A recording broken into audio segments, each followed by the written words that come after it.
Mereka adalah seorang kelompok kejahatan yang terorganisir, dan mereka adalah pembunuh yang kejam, pemerkosa, dan nekrofilia. Kelompok ini dicurigai menghilangkan 6 nyawa wanita di Illinois, Amerika Serikat, dan kemungkinan lebih dari itu, guys. Dan tergilanya lagi, kelompok ini adalah kelompok pemuja ritual satanik.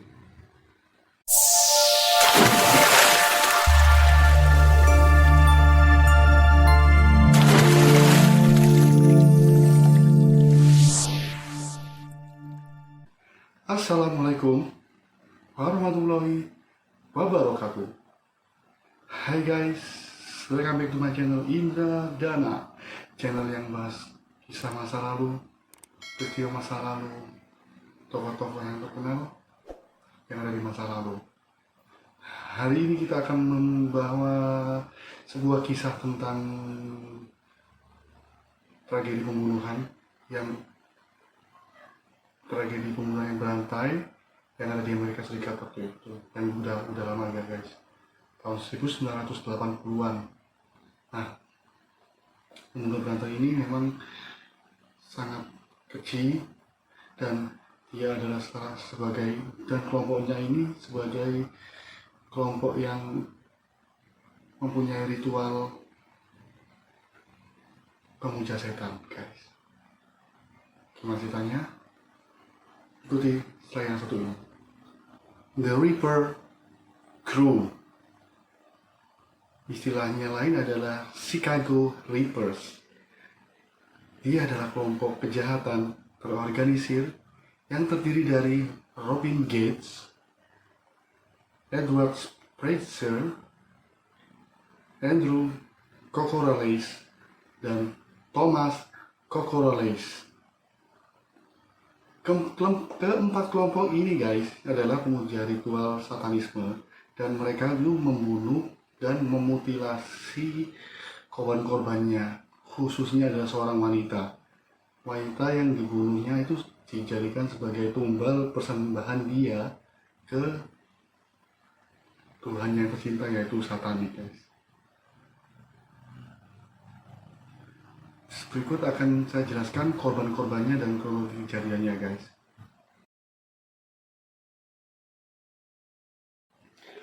Pada tanggal 23 Mei 1981, dia adalah korban pertama, yaitu Linda Sutton, berusia 28 tahun.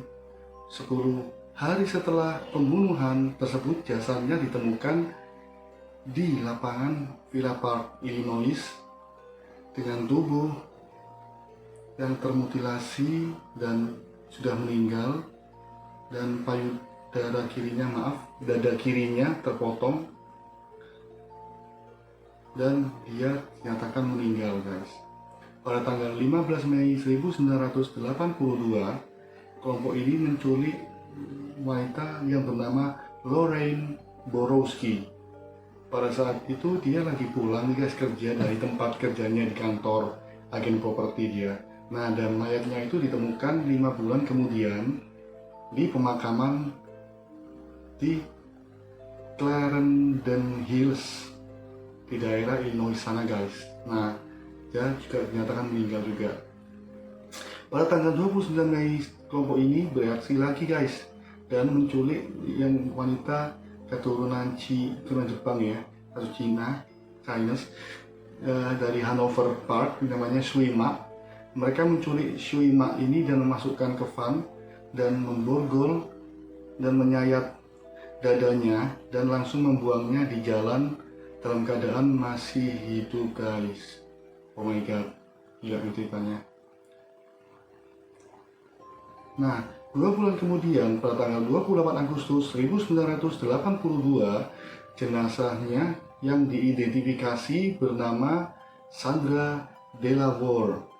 Nah, Sandra Delaware ini dia sudah meninggal dan ditemukan di tepi sungai Chicago.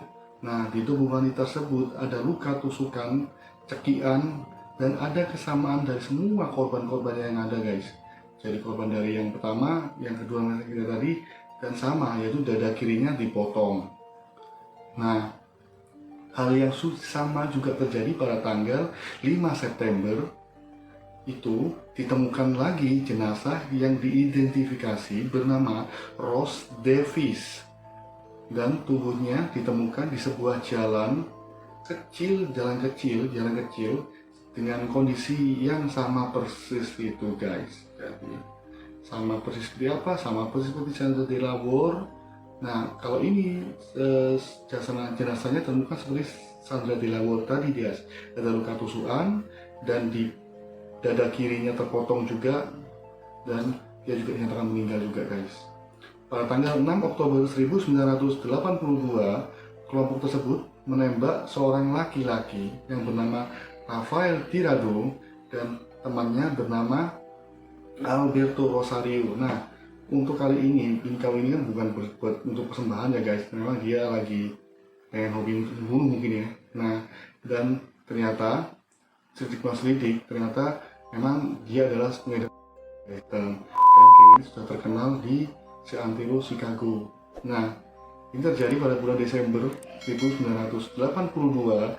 Ternyata ada korban lagi kasih temukan, yaitu bernama Beverly Washington. Nah, khusus untuk Beverly Washington ini ditemukan di rel kereta api. Nah, korban ini sudah belum meninggal guys, tapi ditemukan dalam keadaan luka parah. Nah, dan di dada kanannya ini dan dada kirinya ini telah terpotong, dan wanita itu ternyata masih selamat, dan ajaibnya dia masih selamat, dan karena wanita ini masih selamat, akhirnya dia bisa memberikan keterangan tentang siapa pelakunya dan menggambarkan tentang mobilnya itu mobil apa, pakai mobil van seperti warna apa dan sebagainya. Dia menanyakan tentang berapa orang yang jadi korban, menanyakan siapa pelakunya dan sebagainya. Akhirnya setelah si wanita ini menginformasikan kepada polisi, akhirnya dia menyatakan bahwa dia adalah, dan pelakunya akhirnya ditemukan.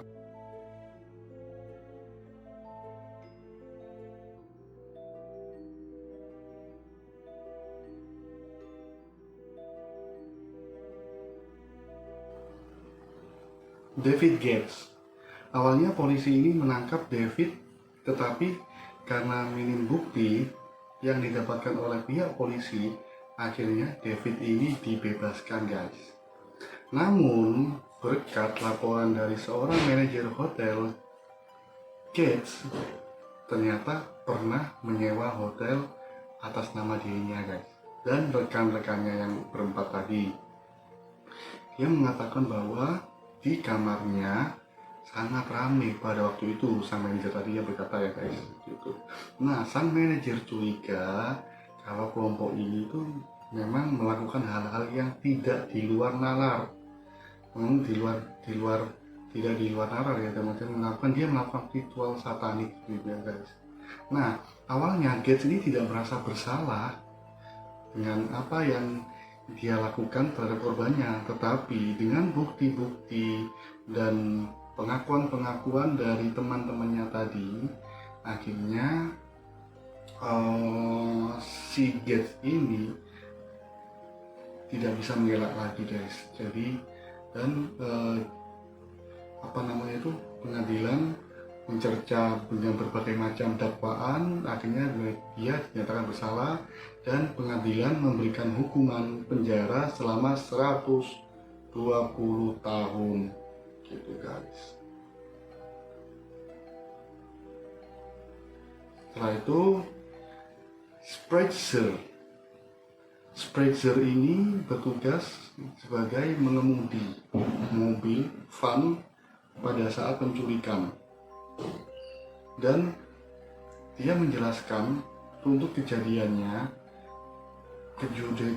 penculikan itu dan mengaku bersalah guys. Nah, karena dia itu memang merasa dibantu oleh polisi, dan akhirnya dia akhirnya mengaku semuanya pada tanggal 2 April 1984 atas pembunuhan Rose David Sandra Delaware, Shuima, dan seorang pengedar narkoba yang bernama Rafael Torado. Dan itu dia menerima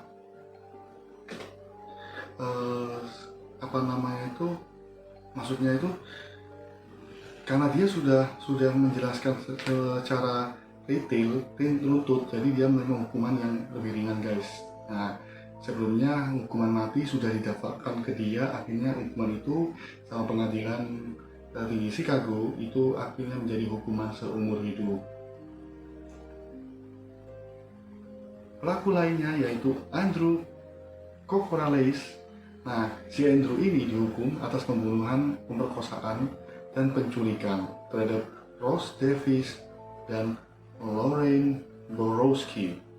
Nah, pengadilan waktu itu memberikan hukuman mati kepada Andrew dan dia dieksekusi dengan suntik mati guys. Thomas Kokoraleis. Nah, Thomas ini dihukum atas pembunuhan dan pemerkosaan atas kematian dari Lorraine Borowski. Nah, Lorraine Borowski ini dia menjelaskan, dia menginformasikan bahwa dia semuanya dia lakukan dan dia mengaku ya guys. Nah, tersangka ini menjelaskan secara detail. Nah, di Thomas ini menjelaskan secara detail tentang ritual tadi guys. Ritual tadi dan pembunuhan Thomas ini dihukum penjara seumur hidup dengan tanpa pembebasan bersyarat.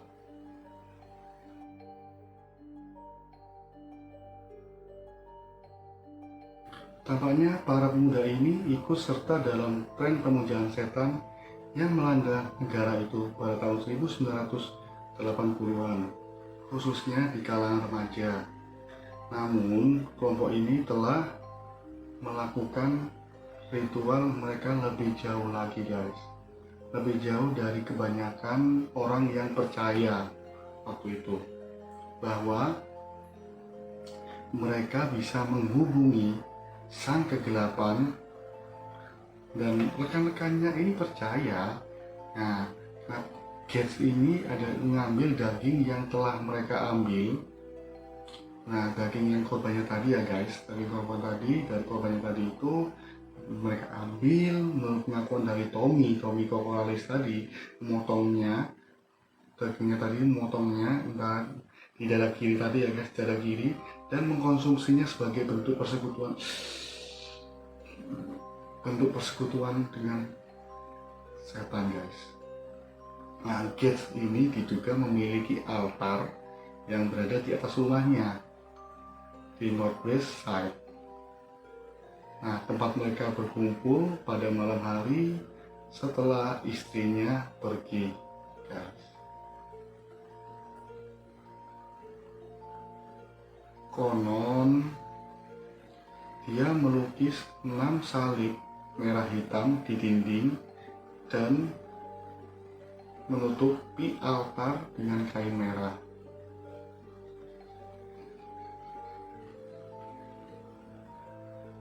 Nah, Thomas mengatakan kepada polisi bahwa mereka semua ini akan berlutut bersama di sekitar altar tadi guys.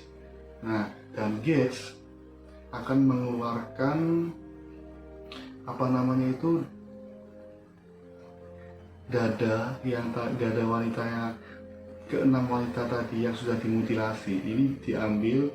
Nah, dengan dia membaca Alkitab, entah Alkitab dari mana ya, bagian-bagian dari Alkitab, pada setiap pria melakukan masturbasi ke dada yang mereka ambil tadi guys.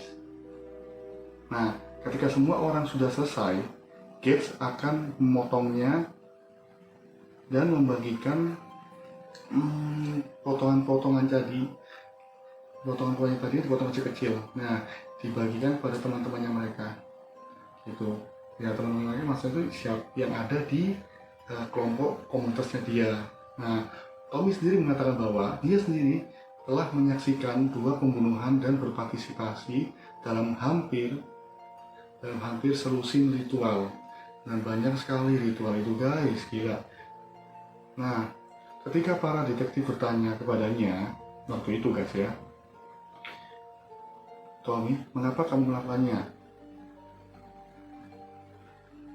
Nah, Tommy menjawab, dia melakukan aktivitas itu mengerikan dan ilegal. Sebutan Thomas meyakini bahwa Gates mempunyai kekuatan sendiri, kekuatan supranatural. Gates ini memiliki kekuatan supranatural. Nah, dan Thomas dan teman-temannya ini takut terjadi hal-hal yang tidak diinginkan jika Gates ini jika ambisi Gates ini tidak dijalankan oleh teman-temannya sendiri guys. Takut ya, mungkin takut dibunuh ya gitu. Oke guys, itu saja yang bisa saya angkat dari cerita pembunuhan Chicago Ripper Crew. Kisah ini memang sangat-sangat sadis, mengerikan, dan kita sebagai orang awam dan entahlah kenapa kok ada orang yang sekejam ini guys. Nah, ini mungkin demi untuk mengejar ritual setan, atau mungkin untuk apa namanya itu, sekedar untuk melampiaskan nafsu bejatnya dari seorang pelaku. Nah, itu masih belum bisa menjadikan sebagai jawaban guys.